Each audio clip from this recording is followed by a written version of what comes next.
Hello नमस्कार सत श्री अकाल आदाब। मैं दीपक सिंह पार्थ एकेडमी के यूट्यूब चैनल में आपका स्वागत करता हूं। ये हमारी संविधान की चौथी क्लास है जिसमें हम संवैधानिक इतिहास को देख रहे थे और यहाँ पे हम ईस्ट इंडिया कंपनी के अधीन जो शासन था उसके अंतर्गत जो अधिनियम एक्ट आए थे उसको हम देख रहे थे। और जो हमने लास्ट क्लास जो देखी थी वह था 1833 का चार्टर एक्ट। अगला जो एक्ट है वह है 1853 का। 1853 के चार्टर एक्ट की अगर हम बात करें तो यह 1853 का जो चार्टर एक्ट है भारत में जो ईस्ट इंडिया कंपनी शासन कर रही थी उसके अंतर्गत यह अंतिम अधिनियम आया था। उसके अंतर्गत यह अंतिम अधिनियम आया था। तो एक बेसिक सा क्वेश्चन है कि ईस्ट इंडिया कंपनी के अधीन जो शासन हुआ उसके अंतर्गत अंतिम चार्टर एक्ट कौन सा था, तो वह था 1853 का चार्टर एक्ट। इस एक्ट के तहत एक चीज और याद रखेंगे कि इस समय जो भारत का गवर्नर जनरल था वो कौन था। भारत का गवर्नर जनरल वो था लॉर्ड डलहौजी। वो कौन था? लॉर्ड डलहौजी। इसने राज्य हड़प का सिद्धांत, इसके लिए ये बहुत फेमस हुआ है। तो 1853 के चार्टर एक्ट के तहत क्या क्या बातें थी उसको हम समझते हैं। इसमें बोला गया कि इस अधिनियम द्वारा विधायी कार्यों को प्रशासनिक कार्यों से क्या कर दिया गया? पृथक कर दिया गया। तथा विधि निर्माण भारत के लिए एक अलग 12 सदस्यीय विधान परिषद की क्या की गई? स्थापना की गई। 12 सदस्यीय एक विधान परिषद की स्थापना की गई। अगर हम कहें कि इस अधिनियम के तहत भारत में संसदीय प्रणाली की शुरुआत हुई। जो हम संसद का वर्तमान स्वरूप अगर बात करें संविधान लागू होने के बाद, तो उसकी जो शुरुआत है, उसकी जो नींव है वह 1853 के चार्टर एक्ट से हुई है। तो भारतीय संसदीय की जो नींव है वो किस अधिनियम से रखी गई है? वह 1853 विधान परिषद का गठन इंडिया में फर्स्ट टाइम हुआ, जिसके मेंबर अगर अपन कहें तो कितने थे? 12 थे। तो भारत में संसदीय की नींव रखी गई है वह कौन से अधिनियम से रखी गई है? वह 1853 के चार्टर एक्ट से रखी गई है। दूसरी बात क्या कहता है कि विधान परिषद का प्रमुख कार्य देश के लिए विधि बनाना, किंतु इस विधि को अधिनियम बनने के लिए गवर्नर जनरल की अनुमति आवश्यक थी। ऐसी विधियों को गवर्नर जनरल वेटो भी कर सकता था। जैसे अगर हम बात करें, केंद्र की समस्त कार्यपालिका शक्ति राष्ट्र में निहित होती है। संसद कोई भी विधि बनाती है तो राष्ट्रपति के अंत में जाकर साइन होते ही है। तो यहां पे हम गवर्नर जनरल को उस समय का राष्ट्रपति हम कह सकते हैं।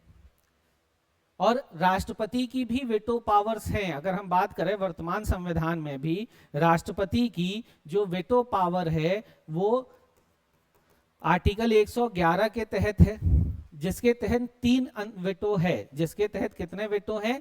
3 वेटो है, ये याद रखेंगे। एक है अंत्यातिक वेटो, दूसरा है निलंबनकारी वेटो और तीसरा है जेबी वेटो या पॉकेट वेटो। जिसमें सबसे ज्यादा अगर मैं आपको बता दूं कि वेटो से अगर जो क्वेश्चन पूछा है, हालांकि जब हम पढ़ रहे हैं, क्योंकि संविधान पढ़ रहे हैं आदि से अंत तक, तो जब हम राष्ट्रपति पढ़ेंगे तब ये हम पूरा पढ़ेंगे। लेकिन अगर वेटो की बात आई है तो यहाँ पे याद रखेंगे कि जो सबसे ज्यादा वेटो पावर से क्वेश्चन आता है वह जेबी वेटो या पॉकेट वेटो का पूछता है कि इस पावर का यूज किस राष्ट्रपति ने किया था। तो याद रखेंगे इस पावर का यूज ज्ञानी जेल सिंह ने किया था डाक अधिनियम में। किस अधिनियम में? डाक अधिनियम में उन्होंने ये जेबी वेटो पॉकेट वेटो का यूज किया था। तो जो विधान परिषद सेम अगर वर्तमान में भी देखें तो नियम कानून विधि बनाने की अधिक शक्ति किसके पास है? संसद के पास है। एंड में गवर्नर जनरल मतलब राष्ट्रपति के साइन होते हैं। गवर्नर जनरल चाहे तो इसे वेटो पावर के तहत निरस्त कर सकता है। बस हमारे राष्ट्रपति में थोड़े से चेंजेस हैं, लेकिन यहाँ पे बात इनकी हो रही है। विधि सदस्य को गवर्नर जनरल की परिषद का पूर्ण सदस्य बना दिया गया। 1833 का अगर आपको याद होगा अधिनियम, तो इसके तहत विधि जो सदस्य थे उनको गवर्नर जनरल की परिषद में सदस्य बनाया गया था। ये अपने बात रख सकते थे, विचार रख सकते थे, किंतु वोट नहीं दे सकते थे। उनको पूर्णकालिक सदस्य बना दिया गया। तो ये याद रखना कि विधि सदस्य को कब आया था? तो वह 1833 के अधिनियम में आया था। और इसको गवर्नर जनरल का पूर्णकालिक सदस्य बनाया गया है कब? 1853 के अधिनियम में। यहाँ पे दिया कंपनी के कर्मचारियों की नियुक्ति के लिए नामजदगी के स्थान पर प्रतियोगी परीक्षाओं को आधार बनाया गया। अब यहाँ पे प्रतियोगी परीक्षाएं की बात करें तो सिविल सेवाओं की बात हो रही है मेनली। तो भारत में अगर हम बात करें कि सिविल सेवा के जनक, भारत में सिविल सेवा के जनक कौन है? Lord Cornwallis. Lord Cornwallis. इनके बारे में एक चीज और जान सकते हैं कि एकमात्र गवर्नर जनरल है जिनकी समाधि जो है वो कहाँ है? भारत में है। समाधि कहाँ है? भारत में हो। भारत में भी कहाँ? गाजीपुर, उत्तर प्रदेश। इनकी अगर हम टाइम पीरियड की बात कर लें तो इनका टाइम पीरियड था 1786 से 93। तो जो सिविल सेवा की इन्होंने जो शुरुआत की थी उस समय बोर्ड ऑफ डायरेक्टर्स, ये थोड़ा सा समझिएगा कि इसकी जो नियुक्ति होती थी कर्मचारियों की, उनकी नियुक्ति कौन करता था? कोर्ट ऑफ डायरेक्टर्स और साथ में एक यूके, ब्रिटेन की ही एक कॉलेज था, हैलीबेरी कॉलेज। ये लोग क्या करते थे? उनकी नामजदगी करते थे, मतलब अपने हिसाब से नियुक्ति कर देते थे। तो 1853 में बोला गया कि नहीं भाई, इनका क्या कराया जाए? प्रतियोगी परीक्षाएं कराई जाए। यहां पे एक चीज याद रखेंगे, अगर मैं बात करूं फैक्ट के हिसाब से, कि 1907 में शाही आयोग बना था। शाही आयोग बना था, CEH, हॉब हाउस की अध्यक्षता में। ये याद रखेंगे, शाही आयोग बना था, ये भी सिविल सेवा से रिलेटेड ही था। ठीक है, तो ये याद रखना कि ये शाही आयोग गठित कब हुआ। तो इसमें प्रतियोगी परीक्षाओं की बात कब से कही जाने लगी? 1853 से कही जाने लगी। ब्रिटिश संसद को किसी भी समय कंपनी के शासन को समाप्त करने का अधिकार दिया गया। मतलब 1853 में क्लियरली ये था कि किसी भी समय ईस्ट इंडिया कंपनी का शासन समाप्त किया जा सकता है। जैसे अगर हम 1813 के एक्ट की बात करें तो 1813 के एक्ट में कहा गया था कि कंपनी का व्यापारिक एकाधिकार समाप्त हुआ, चीन और चाय के साथ व्यापारिक एकाधिकार बना रहा। लेकिन हम अगले अधिनियम पे जाएं 1833 के, तो इसमें कंपनी का व्यापारिक एकाधिकार पूर्णतः समाप्त कर दिया गया। तो अगर आप बात करें 1853 में ये बोला गया तो कि ईस्ट इंडिया कंपनी का शासन कभी भी समाप्त किया जा सकता है, तो आने वाले 10-20 सालों में ईस्ट इंडिया कंपनी का शासन समाप्त हो जाता। लेकिन 1857 का जो विद्रोह हुआ, तो जो 10-20 साल बाद होने वाला था वह पहले ही हो गया। तो 1853 में तो बोल ही दिया गया था कि खत्म कर सकते हैं, और वो 1857 के विद्रोह के कारण ब्रिटिश पार्लियामेंट को एक मौका मिला और उसने उसी समय इसका क्या कर दिया? ईस्ट इंडिया कंपनी का शासन भारत में समाप्त कर दिया गया। लेकिन ये बोला कब गया? 1853 में। निदेशक मंडल के सदस्यों की संख्या 24 से कम करके 18 कर दी गई, जिसमें 6 क्राउन द्वारा मनोनीत किए जाते थे। शुरुआत से अगर आप देखें तो यहाँ पे जो सदस्य संख्या है निदेशक मंडल की, जिसे हम कोर्ट ऑफ डायरेक्टर्स कहते हैं, इनकी सदस्य संख्या 24 ही थी। इसको घटाकर कितनी कर दी गई? 18, जिसमें से 6 जो ताज है, क्राउन है, उनके द्वारा ये क्या होते थे? मनोनीत होते थे। ये राजलेख भारतीय शासन ब्रिटिश कालीन इतिहास में अंतिम चार्टर एक्ट है। इंग्लैंड में एक विधि आयोग गठन भारतीय विधि आयोग की रिपोर्ट पर विचार करने के लिए किया गया था। तो मेनली अगर आप याद रखें कि 1853 के चार्टर एक्ट में क्या कहा गया था कि भैया सबसे पहले विधान परिषद का गठन हुआ, गवर्नर जनरल इसमें वेटो पावर यूज कर सकता था, प्रतियोगी परीक्षाओं की बात कही गई, विधि सदस्य को पूर्णकालिक सदस्य बनाया गया, और गवर्नर जो निदेशक मंडल थे उनकी सदस्य संख्या 24 से घटाकर कितनी कर दी गई? 18 कर दी गई, जिसमें से 6 मनोनीत होते थे ब्रिटिश क्राउन से। और ईस्ट इंडिया कंपनी के अधीन यह अंतिम चार्टर एक्ट था। इसके बाद एक घटना घटती है जिसको हम 1857 की क्रांति के नाम से जानते हैं। 1857 की क्रांति होती है। 1857 की क्रांति, अच्छा बताइए कि कब हुई, किस दिन शुरुआत हुई थी? तो याद रखना कि 1857 की जो क्रांति है वो 10 मई 1857 को हुई थी मेरठ से। कहां से हुई थी? मेरठ से हुई थी। किस दिन ये तिथि डिसाइड थी कि इस दिन विद्रोह करना है? विद्रोह पहले ही हो गया, तो याद रखेंगे वो है 31 मई। हम कॉन्स्टिट्यूशन पढ़ रहे हैं ना कि हिस्ट्री, लेकिन फिर भी थोड़ा बहुत बस देख रहे हैं, बस थोड़ा सा ही। सवाल बस इतना ही है कि मेरठ से ही क्यों? मेरठ से ही क्यों? तो याद रखेंगे कि मेरठ से इसलिए क्योंकि डलहौजी ने तोपखाने का मुख्यालय कलकत्ता से कहां लेकर आ गया था? मेरठ लेकर आ गया था। इसकी शुरुआत अगर बात करें तो पहले ही कर दी थी, मंगल पांडे ने उनको फांसी दे दी गई थी। 1857 का विद्रोह असफल हुआ और असफल होने के बाद 1 नवंबर 1858, ये डेट याद रखना, 1 नवंबर 1858 महारानी विक्टोरिया का घोषणा पत्र लॉर्ड कैनिंग ने पढ़ा। इस समय ये भारत के क्या थे? Governor general. एक्ट आने के बाद ये क्या कहलाए? वायसराय। एक्ट आने के बाद ये क्या कहलाए? वायसराय कहलाए। तो महारानी विक्टोरिया का घोषणा पत्र लॉर्ड कैनिंग ने 1 नवंबर 1858 को कहां से पढ़ा? इलाहाबाद से पढ़ा।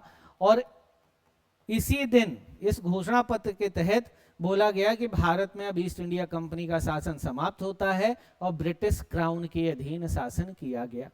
1857 के विद्रोह में जो सिपाहियों ने विद्रोह किया था और उनने जो आत्मसमर्पण किया, तो उन्होंने कहा था कि हम ईस्ट इंडिया कंपनी के सामने समर्पण नहीं कर रहे हैं, हम महारानी, हम ताज के अधीन समर्पण कर रहे हैं, क्योंकि उनको उन पर भरोसा था, ना कि ईस्ट इंडिया कंपनी पर। तो आइए देखते हैं, एक एक पॉइंट समझते हैं। तो कहते हैं इस कानून के तहत भारत का शासन कंपनी के हाथों से ले लिया गया और ब्रिटिश ताज के अधीन कर दिया गया। महारानी विक्टोरिया को एक राजकीय घोषणा पत्र दिया गया, जिसे लॉर्ड कैनिंग ने 1 नवंबर 1858 को पढ़ा। ये चीज याद रखेंगे। निदेशक मंडल और नियंत्रक मंडल को समाप्त कर दिया गया और उनके समस्त अधिकार किसको दे दिए गए? भारत सचिव को दे दिए गए। और भारत सचिव अनिवार्यतः ब्रिटिश संसद और ब्रिटिश मंत्रिमंडल का क्या होता था? सदस्य होता था। अब यहां पे आप एक चीज समझिएगा, निदेशक मंडल की अगर हम बात करें, निदेशक मंडल जो था, थोड़ा सा याद रखें अपन, निदेशक मंडल का गठन अगर अपन बात करें तो ये कब हो गया था? 31 दिसंबर 1600 को हुआ था। याद रखेंगे बहुत अच्छे से, क्योंकि यहां से क्वेश्चन आते हैं। तो निदेशक मंडल एस्टेब्लिश कब हुई थी? 31 दिसंबर 1600 को हुई थी, जो व्यापारिक और राजनीतिक मामले देखते थे। फिर अगर हम बात करें नियंत्रक मंडल की बात करें, बोर्ड ऑफ कंट्रोलर की, इसकी स्थापना हुई थी 1784 पिट्स इंडिया एक्ट के तहत। पिट्स इंडिया एक्ट के तहत इस दिन क्या हुआ था? मतलब व्यापारिक और राजनीतिक क्रियाकलाप क्या कर दिए गए थे? अलग अलग कर दिए गए थे। और इस समय अगर बात करें, दोनों के जो वेतन भत्ते थे वो कहां से दिए जाते थे? ब्रिटेन के राजस्व से दिए जाते थे। कहां से दिए जाते थे? ब्रिटेन के राजस्व से दिए जाते थे। ठीक है, कहां से दिए जाते थे? ब्रिटेन के राजस्व से दिए जाते थे।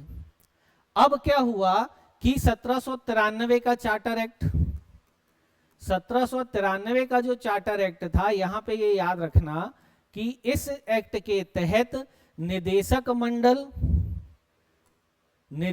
मंडल और नियंत्रक मंडल, इन दोनों के जो वेतन भत्ते थे वो कहां से दिए जाने लगे?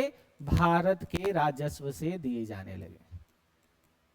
बहुत अच्छे से समझिएगा, भारत के राजस्व से कब से दिए जाने लगे? तो वो कब से दिए जाने लगे? 1793 के चार्टर एक्ट से। ठीक है, अब कहेंगे कि ये तो पढ़ा है, अभी आगे की खिचड़ी समझिएगा, फिर आपको समझ में आएगा। अब क्या होता है कि 1858 का चार्टर एक्ट अभी हमने देखा, जिसमें क्या किया गया कि निदेशक मंडल और नियंत्रक मंडल को समाप्त कर अगर बात करें तो इसके समस्त अधिकार किसको दे दिए गए? भारत सचिव को दे दिए गए। ठीक है, भारत सचिव नाम था, याद रखना कि ये भारत में नहीं रहता था। पहली चीज तो याद रखना कि ये कहां रहता था, इंग्लैंड में, पहली चीज। दूसरी चीज इसमें बोला गया कि जो भारत सचिव होगा वो ब्रिटेन की संसद का सदस्य प्लस क्या होगा, मंत्री भी होगा। दोनों की शक्तियां भी इसको। तो एक कॉमन सेंस बताइए कि इसके वेतन भत्ते कहां से दिए जा रहे होंगे। हाँ, इसके वेतन भत्ते कहां से दिए जाएंगे, भारत के राजस्व से दिए जाएंगे। ठीक है, भारत के राजस्व से दिए जाएंगे। ठीक है, तो भारत सचिव की सैलरी, ये लोग रह कहां रहे हैं, इंग्लैंड में, लेकिन इनकी सैलरी कहां से है, भारत के राजस्व से दी जा रही है। अब यहां पे एक चीज और समझिएगा, बहुत इंपॉर्टेंट है ये। एक अधिनियम आता है, हम देखेंगे 1935 का अधिनियम। कौन सा अधिनियम, 1935 का भारत शासन अधिनियम। इस अधिनियम के तहत जो भारत सचिव के वेतन भत्ते हैं वो कहां से दिए जाने लगे, ब्रिटेन के राजस्व से दिए जाने लगे। वो कहां से दिए जाने लगे, ब्रिटेन के राजस्व से दिए जाने लगे। आई बात समझ में। अब यहां पे समझिएगा जो सवाल है कि जो भारत सचिव है, ठीक है, अब ब्रिटेन के राजस्व से दिए जा रहा है 1935 से। तो अगर बात करें कि भारत सचिव को भारत के राजस्व से वेतन किस चार्टर एक्ट के तहत दिया जाता था, तो वो यहां पे याद रखना, वो चार्टर एक्ट है हमारा पिट्स इंडिया एक्ट। भारत सचिव को जो वेतन है वो किस भारत के राजस्व से किस एक्ट के तहत दिया जाता था, तो याद रखना 1793, सॉरी 1700, पिट्स इंडिया एक्ट नहीं, सॉरी 1793 का चार्टर एक्ट। कौन सा चार्टर एक्ट, 1793 का चार्टर एक्ट। अब यहां पे ध्यान देना कि 1793 के चार्टर एक्ट में भारत सचिव जैसा कोई भी पद नहीं था। नियंत्रक मंडल, निदेशक मंडल थे, इनको भारत राजस्व से दिया जाता था। इन्हीं की पावर्स ली थी भारत सचिव ने 1858 में। तो इनके जो भारतीय राजस्व से वेतन थे वो किस एक्ट से दिया जाता था, 1793 के चार्टर एक्ट से। फिर ब्रिटेन के राजस्व से वापस किस एक्ट के तहत दिया जाने लगा, तो 1935 के अधिनियम से। आई बात समझ में। अब यहां पे जो गवर्नर जनरल है वो किसके अकॉर्डिंग काम करेगा, वह भारत सचिव के अकॉर्डिंग ही काम करेगा। आई बात समझ में। तो ये भारत सचिव तो क्लियर है। भारत सचिव की सहायता के लिए 15 सदस्यों की एक समिति बनी जिसे कहा गया, क्या याद रखना, भारत परिषद। उसे क्या कहा गया, भारत परिषद। ठीक है, तो ये भारत परिषद कहां रहती थी, तो ये रहती थी इंग्लैंड में। जिसका हेड कौन होता था, तो वह होता था भारत सचिव। जिसमें से 8 सदस्यों की नियुक्ति कौन करते थे, ब्रिटेन की क्राउन मतलब ताज। और 7 सदस्य कौन करते थे, कंपनी के डायरेक्टर। आई बात समझ में। नहीं तो बात करें कि भारत परिषद कहां थी, तो भारत मत लगा दीजिएगा। काम भले वो भारत के लिए करे लेकिन वो कहां होती थी, इंग्लैंड में होती थी। आई बात समझ में। जिसमें 15 सदस्य होते थे, हेड होता था भारत सचिव, 8 सदस्य क्राउन मतलब ताज नियुक्त करता था, और 7 कौन करते थे, डायरेक्टर्स नियुक्त करते थे। शासन के इस भाग को भारत सचिव और भारत परिषद को सम्मिलित कर गृह सरकार का क्या दिया गया, नाम दिया गया। भारत सचिव, उसकी परिषद के सदस्यों का वेतन व अन्य खर्चे भारतीय राजस्व से देने पड़ते थे। जो हमने अभी डिस्कस किया वो किस अधिनियम के तहत था, 1793 के अधिनियम के तहत। अर्थव्यवस्था और अखिल भारतीय सेवाओं के विषय में भारत सचिव भारत परिषद की राय को मानने के लिए क्या था, बाध्य था। आई बात समझ में कि अर्थव्यवस्था और अखिल भारतीय आईसीएस की सेवाओं के लिए भारत सचिव किसकी बात मानने के लिए बाध्य था, भारत परिषद की बात मानने के लिए, राय मानने के लिए क्या था, बाध्य था। भारतीय गवर्नर जनरल को भारत सचिव की आज्ञा अनुसार कार्य करने के लिए बाध्य किया गया। जो मैंने बताया कि अब वो जो भी काम, पहले वो किसके अकॉर्डिंग काम करता था, निदेशक मंडल और नियंत्रक मंडल। अब वो किसके अकॉर्डिंग काम करता था, भारत सचिव। के अकॉर्डिंग ही काम करता था। गवर्नर जनरल भारत में ब्रिटिश सम्राट के प्रतिनिधि रिप्रेजेंटेटिव के रूप में कार्य करता था, इसलिए इसे क्या कहा जाने लगा, वायसराय कहा जाने लगा, जो मैंने आपको बताया था। गवर्नर जनरल की परिषद के विधिक सदस्य तथा एडवोकेट जनरल की नियुक्ति अब कौन करता था, सम्राट करता था, ये याद रखेंगे। विधिक सदस्य और एडवोकेट जनरल की नियुक्ति कौन करता था, सम्राट करता था। उम्मीद करता हूं कि आपको संविधान समझ में आ रहा होगा। मिलते हैं हम नेक्स्ट क्लास में। जय हिंद।